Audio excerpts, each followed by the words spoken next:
Selamat pagi anak-anak, kita ketemu lagi bersama di Sekolah Minggu Online GKA Gloria Kota Satelit. Saya Lausu Yuna dan Lausu Foni. Kita akan sama-sama memuji Tuhan, beribadah bersama-sama. Sebelumnya kita mau masuk di dalam doa. Mari kita berdoa. Bapa kami yang di surga, kami bersyukur Tuhan karena hari ini Engkau masih memelihara kami, Engkau masih memberi kami kesempatan untuk beribadah. Tuhan, berkatilah ibadah kami, berkatilah puji-pujian kami, dan Tuhan siapkan kami. Biarlah puji-pujian kami boleh menyenangkan hati Tuhan, dan kami boleh mengerti akan firman-Mu. Terima kasih Tuhan, di dalam nama Tuhan Yesus Kristus kami berdoa. Amin. Kita bangkit berdiri, kita memujikan. Dengar, Dia panggil nama saya. Semuanya bangkit berdiri. Dengar, Dia panggil nama saya. Dengar, Dia panggil nama saya. Dengar, Dia panggil namamu. Dengar, Dia panggil nama saya. Juga Dia panggil namamu. Apa jawabnya? Jawabnya, ya, ya. Ku jawab ya, ya, ya. Ku jawab ya Tuhan, ku jawab ya Tuhan. Ku jawab ya, ya, ya. Dengar Dia panggil nama saya. Panggil nama Saya. Dengar Dia panggil namamu. Dengar Dia panggil nama saya. Juga Dia panggil namamu. Ku jawab ya, ya, ya. Apa jawabannya? Ku jawab ya.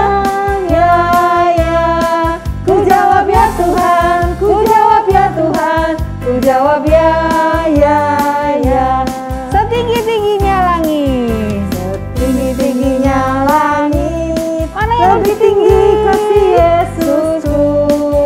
Sedalam-dalam lautan, lebih dalam kasih Yesusku.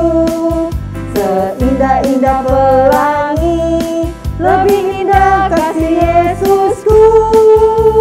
Kasih Yesus, oh kasih Yesus, mengalahkan segalanya. Kasih Yesus, oh kasih Yesus, mengalahkan segalanya. Setinggi-tingginya langit, langit lebih tinggi kasih Yesusku. Sedalam-dalam lautan, lebih dalam kasih Yesusku. Seindah-indah pelangi, lebih indah kasih Yesusku. Kasih Yesus, oh kasih Yesus, mengalahkan segalanya. Kasih Yesus, oh kasih Yesus, mengalahkan segalanya. Oleh!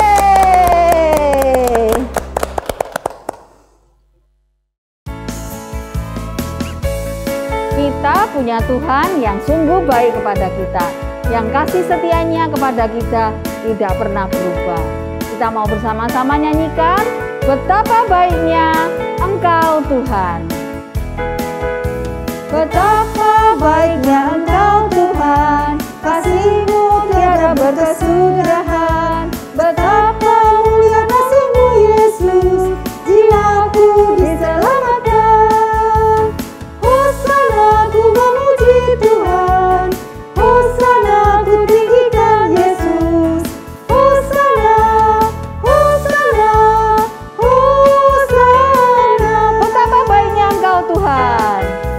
Betapa baiknya Engkau Tuhan, kasih-Mu tiada berkesudahan. Betapa mulia kasih-Mu Yesus, jiwaku diselamatkan. Hosana ku memuji Tuhan, Hosana ku tinggikan Yesus. Hosana, Hosana, Hosana.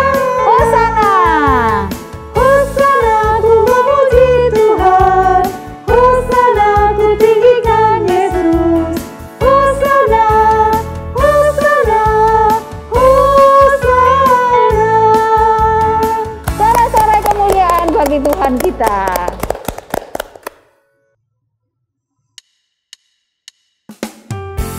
kita punya Tuhan yang sungguh baik pada kita. Marilah kita bersama-sama mengucap syukur kepadanya. Beri syukur, bila syukur, beri syukur, susah ataupun senang, beri syukur.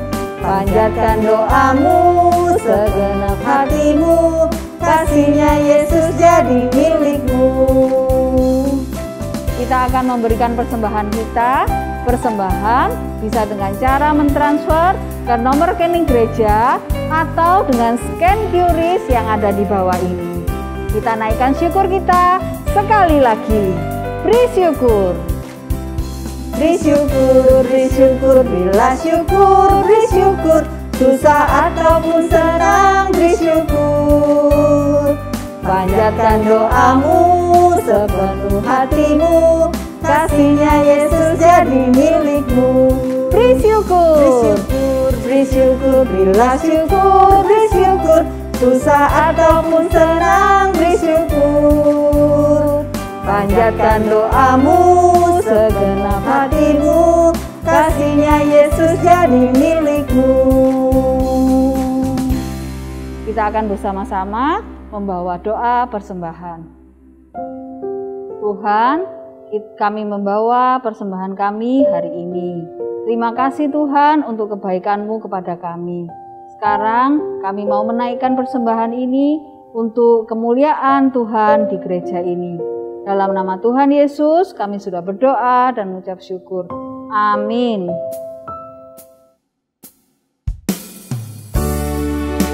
Anak-anak, sekarang waktunya kita mau mendengarkan firman Tuhan.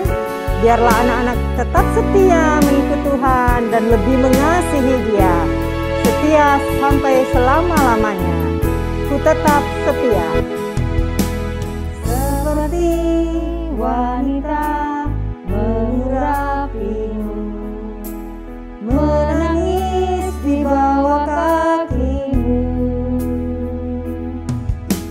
Demikian hidupku mau mengasihimu, Yesus Engkau baik bagiku. Seperti wanita mengurapimu. Seperti wanita mengurapimu, menangis di bawah kakimu. Demikian hidupku mau mengasihimu, Yesus Engkau baik bagiku. Sampai akhir ku menutup mata, ku tetap setia menanti janjimu. Sampai ku dapatkan mahkota kehidupanku, ku tetap setia, ku melayanimu. Sampai akhir ku menutup mata. Sampai akhir ku menutup mata, ku tetap setia menanti janjimu. Sampai ku dapatkan mahkota kehidupanku, ku tetap setia, ku melayanimu. Ku tetap setia, ku tetap setia, ku melayanimu.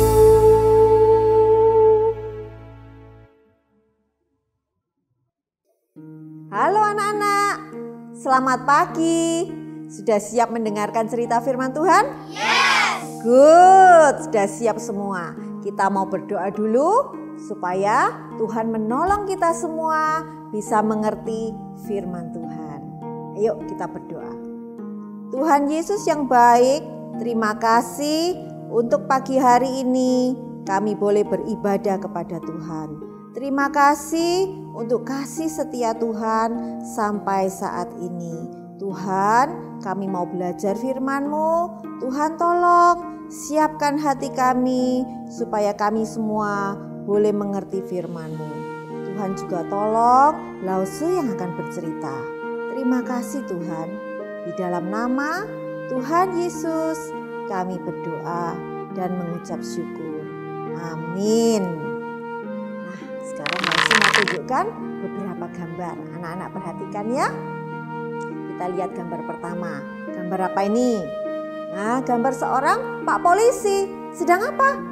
Ternyata Pak Polisi sedang memberikan surat tilang kepada anak-anak yang naik motor. Apa kesalahannya mereka? Coba. Bonceng 3. Itu melanggar peraturan. Tidak pakai helm yang di belakang, melanggar peraturan. Dan anak-anak ini pasti masih kecil. Masih pakai seragam, pasti belum punya SIM juga. Nah, Pak Polisi berhak untuk memberikan surat tilang karena mereka sudah melanggar peraturan itu. Nah, gambar kedua kita lihat. Pak Guru sedang menjaga anak-anak yang ujian. Coba kita lihat, perhatikan. Ya, yang anak perempuan ini tidak bisa. Dia berusaha untuk apa? Untuk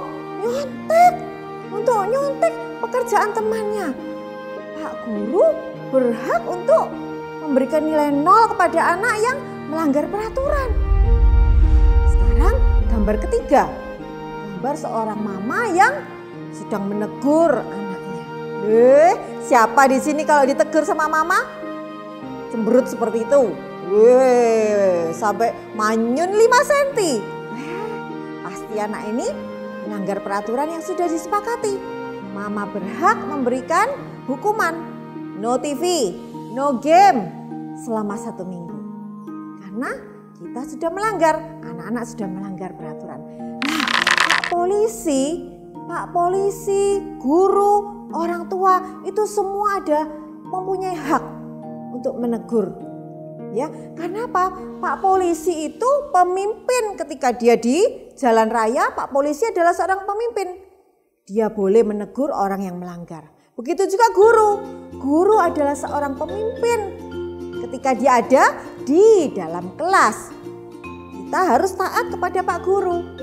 Nah, Mama dan Papa juga begitu. Mereka adalah pemimpin di dalam keluarga. Ya, nah Papa dan Mama boleh ya memberikan hukuman kepada kita karena mereka adalah pemimpin-pemimpin kita. Tuhan mau kita taat kepada pemimpin-pemimpin yang sudah Tuhan tempatkan. Dan kita harus menghormati pemimpin-pemimpin tersebut. Dari dahulu Allah mau umatnya itu taat dan hormat kepada pemimpin yang sudah dipilih oleh Allah. Di Alkitab dicatat bahwa bangsa Israel pernah memberontak melawan pemimpin yang sudah dipilih oleh Allah.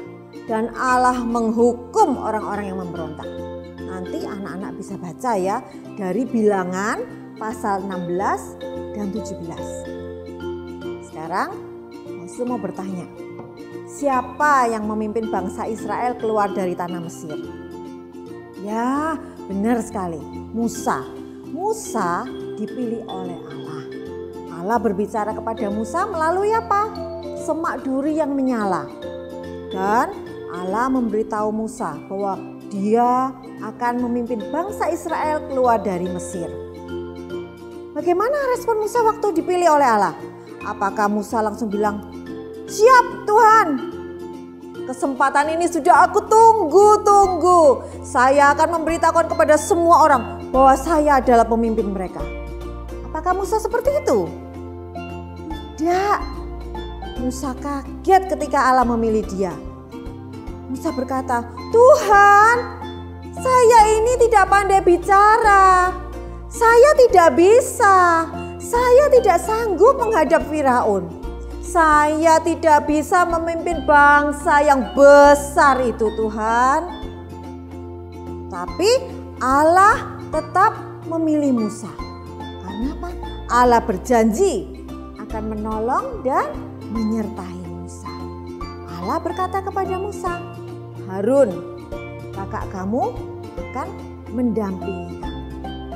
Anak-anak masih ingat ya, ketika bangsa Israel membangun kemah suci, ya, supaya bangsa Israel bisa beribadah kepada Tuhan. Nah, waktu membangun kemah suci itu, Allah memilih Harun dan anak-anaknya menjadi imam. Sedangkan anggota suku Lewi yang lainnya menjadi pelayan di bait Allah. Nah, melayani di kemah suci itu adalah tugas yang penting. Dari 12 suku, hanya suku Lewi yang boleh melayani di kemah suci. Tetapi ada satu orang Lewi yang bernama Korah, dia iri hati kepada Harun. Dia iri kepada Harun dan anak-anaknya. Kenapa Harun dan anak-anaknya yang menjadi imam, sedangkan aku hanya jadi pelayan di kemah suci? Korah lupa bahwa Harun tidak memilih dirinya sendiri. Siapa yang memilih Harun? Allah yang memilih Harun menjadi imam, bukan Harun. Korah mulai menggerutu, mulai gosip-gosip, mulai mengomel-ngomel tentang jabatan Harun. Kemudian datanglah Datan dan Abiram. Mereka dari suku Ruben. Mereka juga mengomel-ngomel tentang Musa. Musa itu begini-begini, Musa itu begitu-begitu. Wah, cocok deh.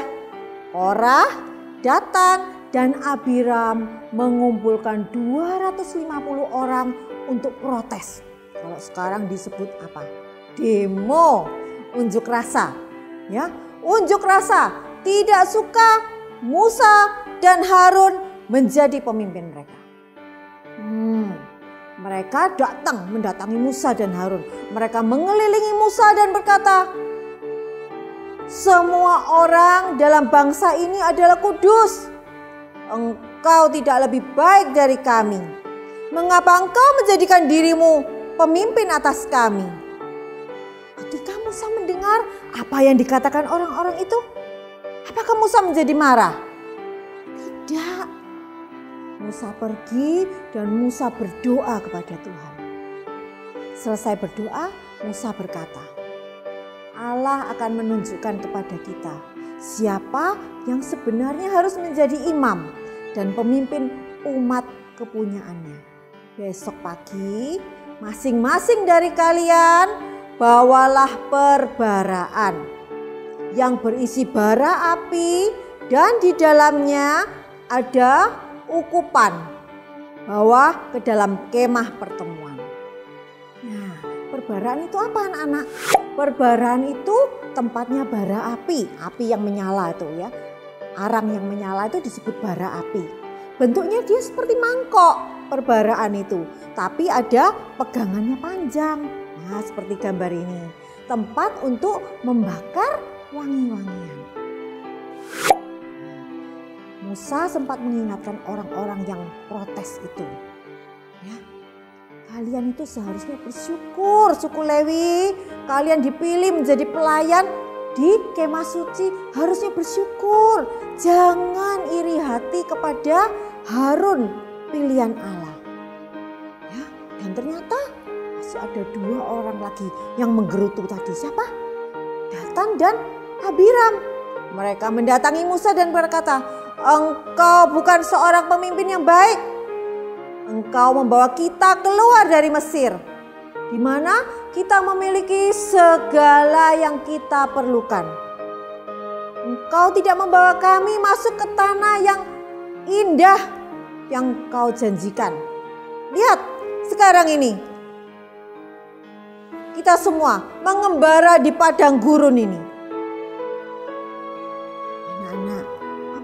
Seperti itu? Apakah Musa yang membuat bangsa Israel harus berputar kembali, harus mengembara di padang gurun? Tidak benar. Anak-anak pasti ingat minggu lalu Musa ini bercerita tentang apa? Bangsa Israel itu loh sudah dekat sekali sama tanah Kanaan, tanah yang dijanjikan, tanah yang subur.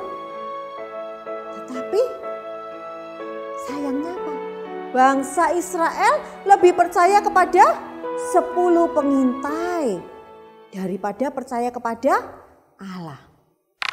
Allah loh sudah membuktikan. Allah sudah membuktikan melalui 10 tulah kepada Firaun. Tulah pertama sampai tulah ke-10. Sampai Firaun membebaskan bangsa Israel. Bangsa Israel melihat sendiri semuanya itu. Bangsa Israel juga melihat apa? Allah membelah Laut Teberau supaya mereka bisa lewat dan selamat. Firaun dan tentaranya mati. Tapi mereka tidak mempercayai Allah. Karena itu Allah menjadi marah dan Allah tidak mengizinkan mereka masuk di dalam tanah Kanaan. Mereka harus berputar lagi selama 40 tahun. Hanya Yosua dan Kaleb yang bisa masuk ke tanah Kanaan beserta generasi yang lebih muda. Keesokan harinya Musa dan Harun berdiri di depan pintu kemah suci. Saat Korah dan pengikutnya datang dengan membawa perbaraan mereka. Orang-orang Israel lainnya datang semua ya. Mereka pengen melihat bagaimana nih ya, apa yang akan terjadi ya. Tiba-tiba tampaklah kemuliaan Tuhan menerangi kemah suci. Allah berfirman kepada Musa dan Harun, "Pisahkanlah dirimu dari tengah-tengah umat ini, supaya kuhancurkan mereka dalam sekejap mata." Bagaimana respon Musa? Apakah Musa berkata, "Silakan Tuhan, ya Tuhan, hancurkan. Mereka memang layak untuk dihancurkan"? Tidak, anak-anak. Musa dan Harun bersujud dan memohon Tuhan supaya tidak menghancurkan umat Israel. Karena kesalahan satu orang saja. Siapa yang salah tadi? Yang mulai begini-begini. Karena kesalahan Korah. Dan Allah menjawab permintaan Musa dan Harun. Allah tidak jadi menghukum seluruh umat Israel. Orang-orang Israel harus menjauh dari sekeliling kemah Korah, Datan, dan Abiram. Kemudian Musa berkata kepada mereka, "Sebentar lagi kalian akan tahu bahwa aku diutus Tuhan untuk memimpin bangsa Israel." Kemudian Musa berkata lagi kepada bangsa Israel. Nah, ini dicatat di Bilangan 16 ayat 29 sampai 30. Musa berkata begini, "Jika orang-orang ini nanti mati sepertinya setiap manusia dan mereka mengalami yang dialami setiap manusia, maka aku tidak diutus Tuhan. Tetapi jika Tuhan menjadikan sesuatu yang belum pernah terjadi dan tanah mengangakan mulutnya dan menelan mereka beserta segala kepunyaan mereka sehingga mereka hidup-hidup turun ke dalam dunia orang mati, maka kamu akan tahu bahwa orang-orang ini telah menista Tuhan." Baru saja Musa selesai berbicara, terbelahlah tanah yang di bawahnya mereka. Bumi membuka mulutnya dan menelan mereka dengan seisi rumahnya dan semua orang yang ada pada Korah dan semua hartanya. Allah melakukan persis apa yang Musa katakan. Dan Allah mengirimkan api yang menghanguskan 250 orang yang membawa ukupan. Coba kita bayangkan ya, seandainya kita ada di sana dan melihat bagaimana tanah itu terbelah, menganga, kemudian menelan orang-orang itu semua. Orang-orang yang memberontak tadi semua. Bagaimana perasaan kita? Kita pasti akan takut, kita pasti akan tidak berani lagi. Kita pasti akan percaya bahwa Allah yang memimpin, Allah yang memilih Musa dan Harun. Tapi ternyata bagaimana dengan orang Israel? Wah, luar biasa orang Israel ini. Keesokan harinya orang-orang Israel ini mengomel lagi. Mereka ngomel kepada Musa dan Harun. "Kalian telah membunuh umat Tuhan. Kalian yang menyebabkan 250 orang itu ya tertelan bumi. Terbakar api dari langit." Apakah benar seperti itu anak-anak? Bisa enggak Musa mendatangkan api dari langit? Bisa enggak Musa membelah bumi? Bisa. Siapa yang melakukan itu? Hanya Allah yang bisa melakukan itu semua. Allah yang maha kuasa, Allah yang maha besar, ya. Ketika mendengar hal itu, mendengar bangsa Israel menggerutu lagi, Allah menjadi sangat marah. Saat itu juga Allah mengirimkan tulah dan banyak orang Israel langsung menjadi sakit dan mati. Musa cepat-cepat berkata kepada Harun, "Cepat Harun, pergilah, persembahkan korban bagi dosa-dosa orang-orang ini. Bakarlah ukupan kepada Tuhan sebelum mereka semua mati." Harun segera membawa ukupannya di tengah-tengah orang Israel, memohon Tuhan menghentikan tulah itu. Dan berhentilah tulah itu. Allah kita itu Allah yang sabar, Allah yang penuh belas kasihan, Allah yang penyayang, Allah yang lambat untuk marah. Tetapi hari itu Allah marah. Kenapa? Karena bangsa Israel menolak pemimpin yang sudah dipilih oleh Allah. Itu sama saja dengan menentang Allah. Kemudian Allah meminta setiap suku membawa 1 tongkat ke dalam kemah suci. Ya, setiap pemimpin suku harus menuliskan namanya di tongkatnya. Harun menulis namanya ya di tongkat dari suku Lewi. Semua tongkat dikumpulkan. Ada berapa suku anak-anak? Ada 12 suku ya. Suku Ruben ya, ada namanya pemimpinnya siapa. Harun, nama Harun tercatat di suku Lewi. Semua tongkat harus diletakkan di depan tabut perjanjian. Allah akan menunjukkan tongkat siapa yang akan bertunas. Melalui tongkat yang bertunas itu Allah akan memberitahu kepada bangsa Israel, ini loh pemimpin pilihan. Nah, semua sudah menyerahkan, ya, diletakkan di depan, ya, di depan tabut perjanjian. Keesokan harinya, semua ya berdebar-debar menunggu apa yang akan terjadi. Tongkat siapa yang akan bertunas? Ya, tongkat siapa yang akan tumbuh daunnya dan berbunga? Semua bangsa Israel menunggu di depan kemah suci. Musa masuk ke dalam kemah suci. Dan ketika Musa ya masuk ke dalam kemah suci, Musa melihat tongkat Harun ternyata bertunas. Bertunas itu apa? Tumbuh. Tongkat yang kering loh itu. Gak bisa ya anak-anak, kita kalau mau nanam tanaman itu gak bisa. Dari kayu yang sudah kering kita tanam, kita tungguin bertahun-tahun juga gak akan bertunas, berbunga, gak bisa itu. Tapi hari itu tongkat Harun ternyata bertunas. Kemudian ada daunnya, bahkan berbunga dan berbuah. Bagaimana dengan 11 tongkat yang lainnya? 11 tongkat suku-suku yang lainnya. Ya tetap kering ya. Ketika Musa membawa tongkat Harun yang berbunga itu ditunjukkan kepada bangsa Israel. Bangsa Israel menjadi sadar ya bahwa Allah sungguh memilih Harun menjadi imam besar.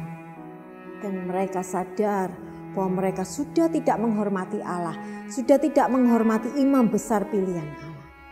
Allah meminta Musa meletakkan tongkat Harun yang berbunga itu di depan tabut perjanjian di dalam kemah suci.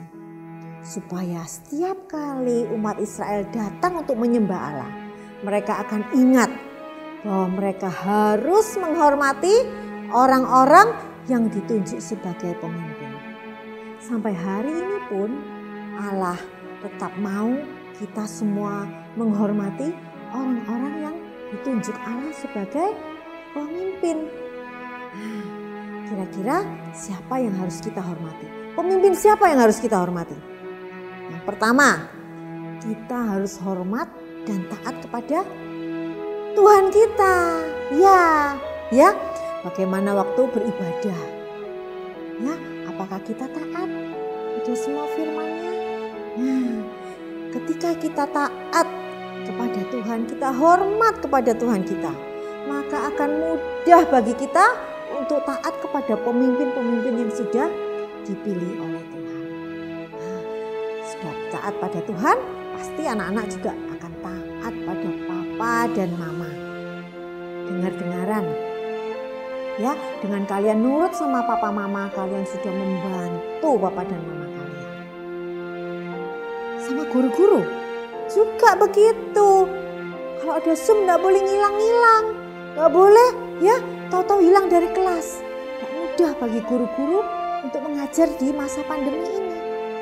Nah, kita harus taat pada guru. Kepada pemimpin-pemimpin gereja juga begitu. Ya, di gereja kita harus taat pada peraturan gereja, pemimpin gereja. Nah, ya, Allah mau kita semua mentaati orang-orang yang punya otoritas atas kita semua.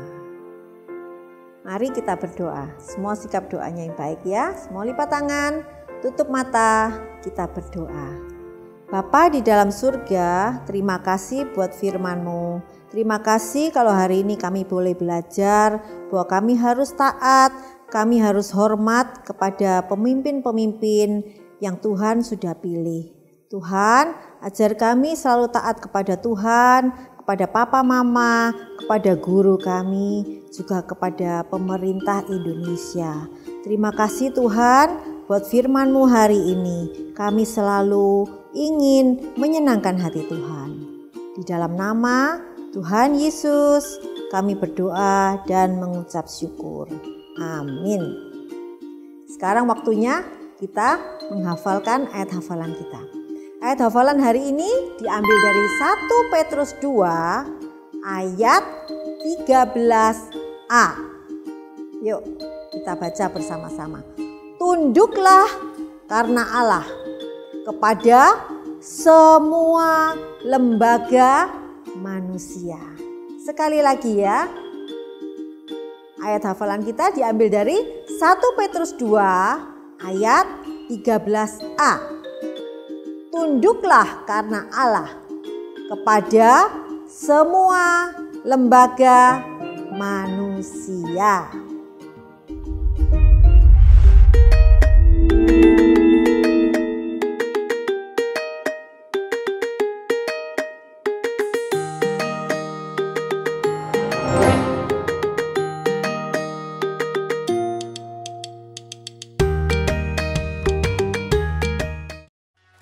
Halo anak-anak, sekarang waktunya aktivitas.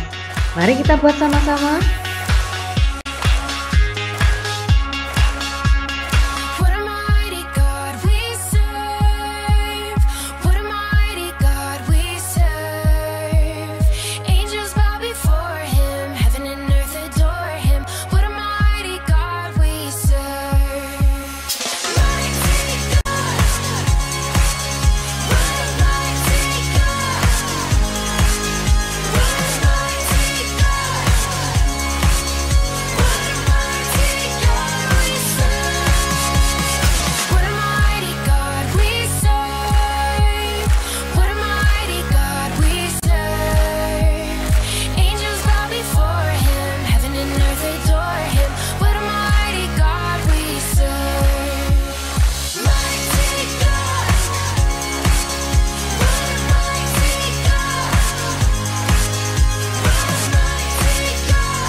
ibadah kita selesai sampai di sini. Happy Sunday. Tetap semangat ya, ikuti ibadah.